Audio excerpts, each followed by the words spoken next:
नमस्कार विद्यार्थी मित्रांनो, मी संदीप कावळे जी किरन्स स्पर्धा विश्व अकॅडमी नाशिकमध्ये आपलं स्वागत करतो।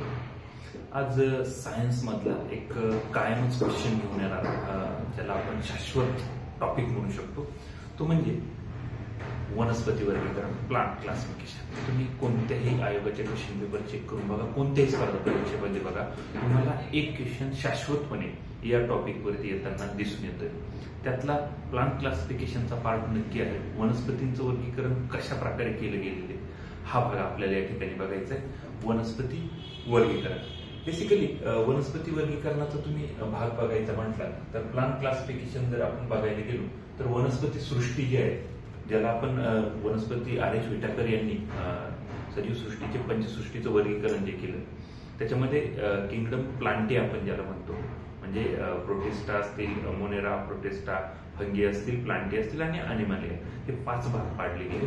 त्यातले वनस्पती सृष्टी ज्याला किंगडम प्लांटी आपण असं म्हणतो, तर त्याचे 2 भाग पडले। पहिले म्हणजे कोणते, एक अबीजपत्री वनस्पती आणि दुसऱ्या म्हणजे बीजपत्री वनस्पती।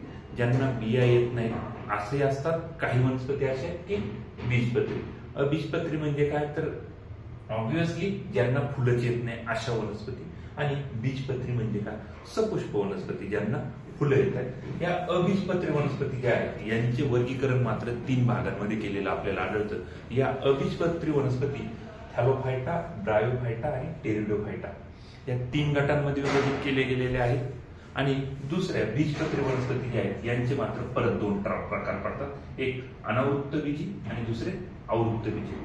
अँजिओस्पर्म आणि जिम्नोस्पर्म ज्यांना आपण म्हणतो, हे आवृत्त बीजी म्हणजे अँजिओस्पर्म, अनावृत्त बीजी म्हणजे जिम्नोस्पर्म। आणि या आवृत्त बीजीमध्ये ज्यांच्या फळाच्या आतमध्ये बिया येतात यांचे परत 2 प्रकार पडतात, ते म्हणजे एक द्विदल बीज असणारे आणि एकदल बीज असणारे टाईप। आपल्याला प्रत्येक डिटेलमध्ये बघायचं, याच्यावरती येणारा क्वेश्चन तुम्ही जर बघा तर कायमच सोपा क्वेश्चन येतोय, कायमच क्वेश्चन येतोय। त्यामुळे टॉपिक फार थोड्या वेळामध्ये आणि परफेक्ट मार्क्स देऊन देणारा हा टॉपिक आहे।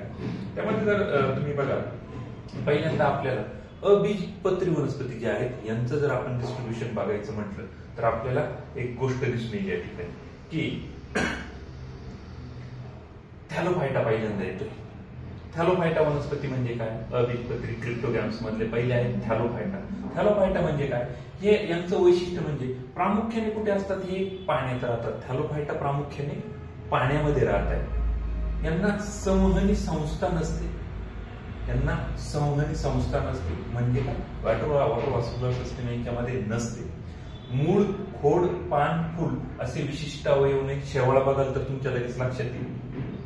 शरीर रचना मऊ व तंतुमय असते, शेवाळ तुम्ही बघितलेलं असेल, अतिशय मऊ असतं।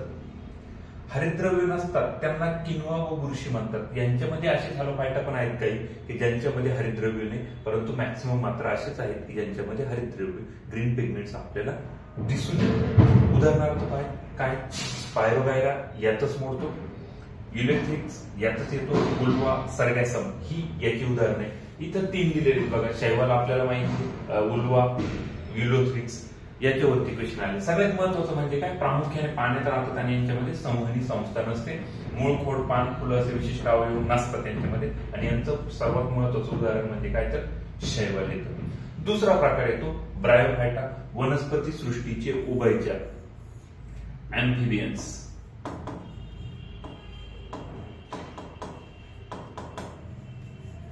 यांना अँफिबियन्स म्हणतात। राज्यसेवा 1 डिसेंबर 2024च्या राज्यसेवेमध्ये हा क्वेश्चन ऍज इट इज विचार केलेला आहे की वनस्पती सृष्टीचे उभयचर कोणाला म्हणतात, तर ब्रायोफायटाला म्हणतात।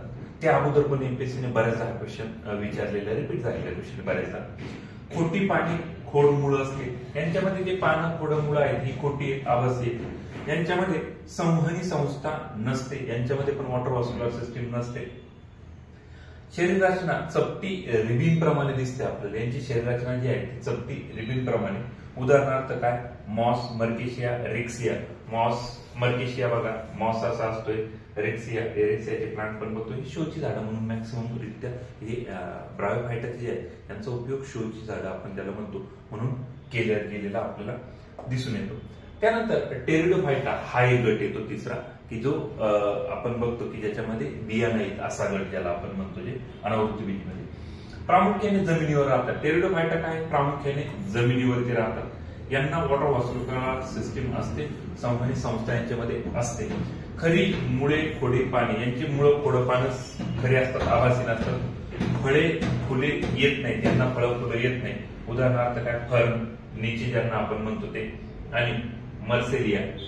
मर्सेलिया तुम्हाला पावसाळ्यामध्ये दिसेल बघा, रस्त्याच्या कडेला कुठे पण, इव्हन आपल्या कुंड्यांमध्ये, झाडांच्या कुंड्यांमध्ये पण मर्सेलिया उगलेलं दिसतं आपल्याला.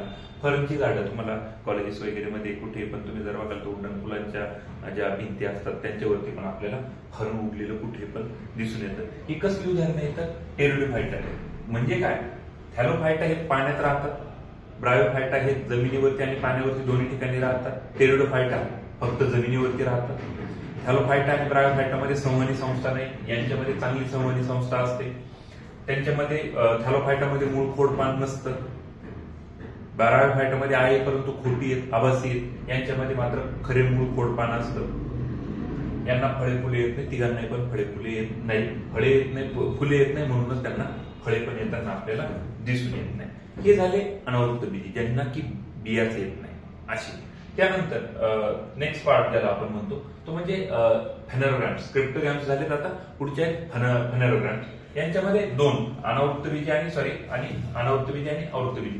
पहिल्यांदा आपण बघितले की तर त्यांच्यामध्ये बियाच न येणारे, फुलं येत नाही, बिया येत नाही, काहीच नाही, त्यांना काहीच नसतं. बीजपत्रीमध्ये किंवा सपुष्प वनस्पतीमध्ये अनावृत्त बीजी आणि आवृत्त बीजी, जिम्नोस्पर्म्स आणि अँजिओस्पर्म्स असे दोन प्रकार पडतात. त्यामधला पहिला जर आपल्याला बघायचं झालं, जिम्नोस्पर्म जर बघायचं झालं तर जिम्नोस्पर्म अनावृत्त बीजी वनस्पती. या सदाहरित वनस्पती बहुवार्षिक असतात, एकापेक्षा जास्त वर्ष जगतात.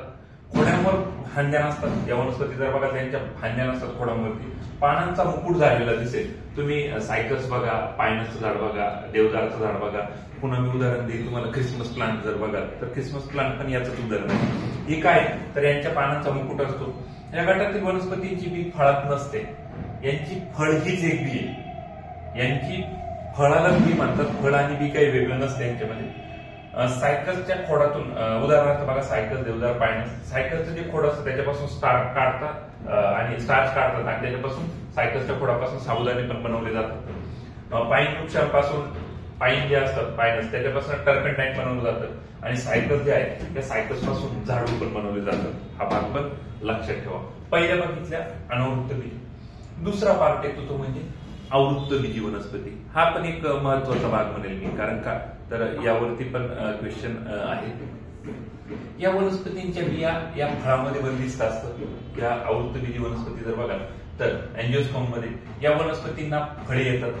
कोणते पण बघा तुम्ही, आंबा घ्या, चिकू घ्या, इतर गहू घ्या, बाजरी घ्या, यांना फळे येतात. फुले हे प्रजनन अवयव असते व एकाच फुलात नर व मादी लैंगिक अवयव असू शकतात, म्हणजे बायसेक्सुअल फ्लॉवर यांच्यामध्ये आढळतात. या वनस्पती सरासरी बहुवार्षिक नसतात. म्हणजे तुम्ही बघा, ज्वारी, बाजरी 1 वर्ष जगतात आणि मरून जातं, झाड जळून जातं 4 महिन्यातच. उदाहरणार्थ मका, आंबा, भेंडी. आवृत्त बीजी वनस्पतींचे बीजांच्या रचनेप्रमाणे 2 भाग पडतात. अगोदरच आपण बघितले, यांच्या बियांच्या रचनेप्रमाणे किती भाग पडतात? 2 भाग पडतात. यांच्यामध्ये एक असते एकबीजपत्री मोनोकॉटिलेडॉन आणि द्विबीजपत्री डायकॉटिलेडॉन. म्हणजे त्यांची बी जर कट केली तर तिचे 2 भाग होतात का? जर तुम्ही हरभऱ्याची बी बघाल, शेंगदाण्याची, तर त्यांच्यामध्ये 2 खपला असतात. म्हणजे काय? द्विदल बीज झाले. परंतु एका साईडला गहू घेतलं, तांदूळ घेतला, बाजरी घेतली, यांच्या बियाचे 2 भाग होत नाही.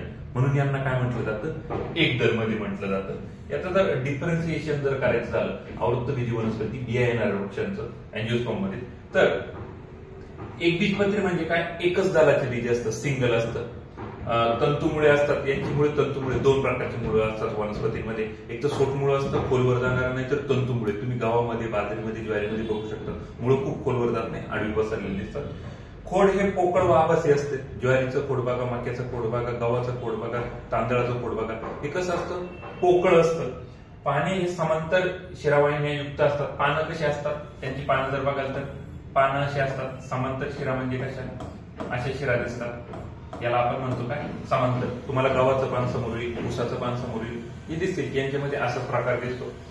फुले हे 3 पाकळी किंवा 3च्या पटीत 3, 6, 9 या प्रकारामध्ये फुलं दिसतात. उदाहरणार्थ काय? केळी, लसूण, तांदूळ, मका, गहू ही कसली वनस्पती, तर एकबीजपत्री.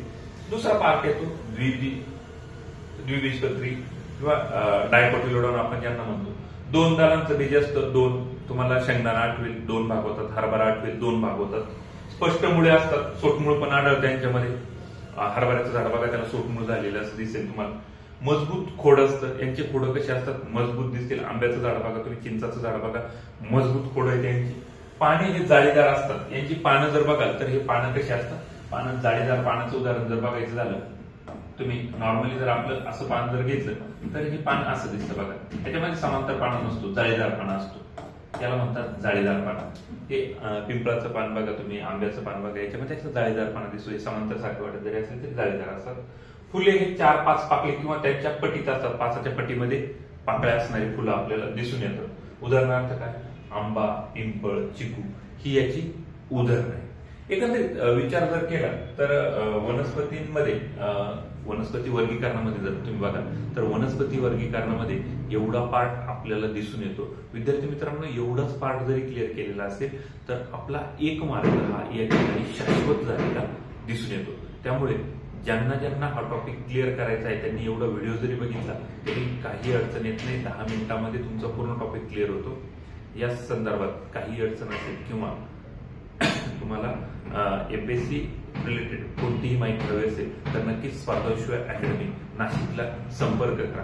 आणि जर संपर्क करायचा असेल तर 8624 02 98 07 या क्रमांकावरती संपर्क साधा. तुम्हाला व्हॉट्सअप केलं तरी चालेल. कोणत्याही प्रकारची माहिती हवी असेल एमपीएससी बद्दल तर आपल्याला ती पुरवली जाईल. धन्यवाद.